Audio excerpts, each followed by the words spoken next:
Venir sur le stand Aston Martin au Salon de Genève, c'est incontournable. Alors certes, c'est une marque mythique, mais il y a un petit plus.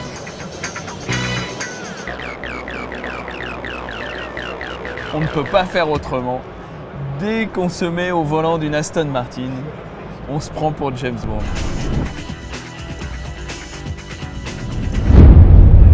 Et le constructeur anglais se prend au jeu à tel point que le tout nouveau service de personnalisation d'Aston Martin, qui vous permet de commander la couleur que vous voulez, les jantes que vous voulez, l'intérieur que vous voulez, qui va exaucer vos délires les plus fous, et bien prend carrément le nom de Q, comme le célèbre ingénieur qui, dans les films, donne les gadgets à James Bond. Through that in a couple of hours.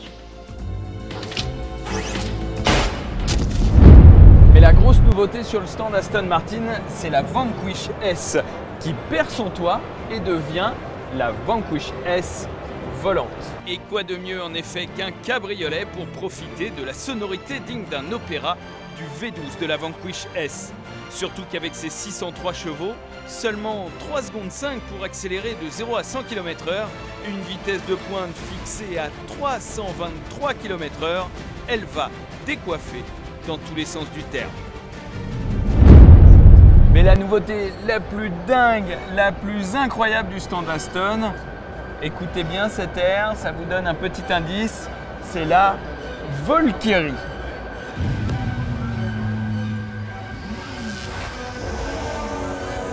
À mi-chemin entre un prototype des 24 heures du Mans et une Formule 1, ne croyez pas qu'il s'agisse d'un simple exercice de style. Elle va réellement sortir avec ce look-là, avec ce design-là. Et plus fou encore, elle ne sera pas réservée qu'à la piste, elle pourra rouler sur route. Seuls 150 exemplaires seront produits en version homologuée route, plus 25 uniquement pour le circuit. Et bien que son prix soit prévu, accrochez-vous, entre 2 et 3 millions d'euros, les Valkyries sont déjà toutes vendues. Pas étonnant pour une voiture qui annonce des performances proches d'une Formule 1.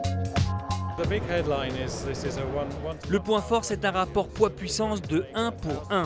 Nous essayons de faire une voiture qui pèse 1000 kg pour une puissance de 1000 chevaux, avec la combinaison d'un moteur essence et d'un moteur électrique pour obtenir les 1000 chevaux. Cette voiture va être incroyablement rapide. On quitte le rêve chez Aston Martin pour revenir à une voiture plus terre-à-terre, une voiture familiale. Sauf qu'en Angleterre, une voiture familiale, ça doit rester très classe. Voici la toute nouvelle Range Rover, la Velar. Si le nom de Velar n'est pas très gracieux, le design de l'auto est lui d'une classe et d'une élégance rare, avec des proportions et des lignes jusque-là inimaginables sur une auto familiale. Pour preuve, nous l'avons soumis à l'avis d'un spécialiste de la mode et du style, le mannequin Satya. Venu en voisin au salon, il est tombé sous le charme du Range Rover Velar. Une calandre mais juste, mais majestueuse. Les proportions sont juste magnifiques. En termes d'élégance, c'est le modèle parfait. En plus, on le découvre au Salon de Genève. Et c'est vrai que ça, tu te vois partir dans ton chalet l'hiver à Gstaad ou ailleurs et rouler au quotidien dans les rues de Genève tranquillement avec une classe impeccable. Si le look extérieur rallie tous les sondages, l'intérieur n'est pas en reste et offre un environnement sans pareil. Intérieur, écran tactile, design des sièges et des tissus chauds, des matériaux d'excellente qualité. La taille des écrans pour moi est super originale, enfin plus qu'originale, elle est intégrée totalement dans la console.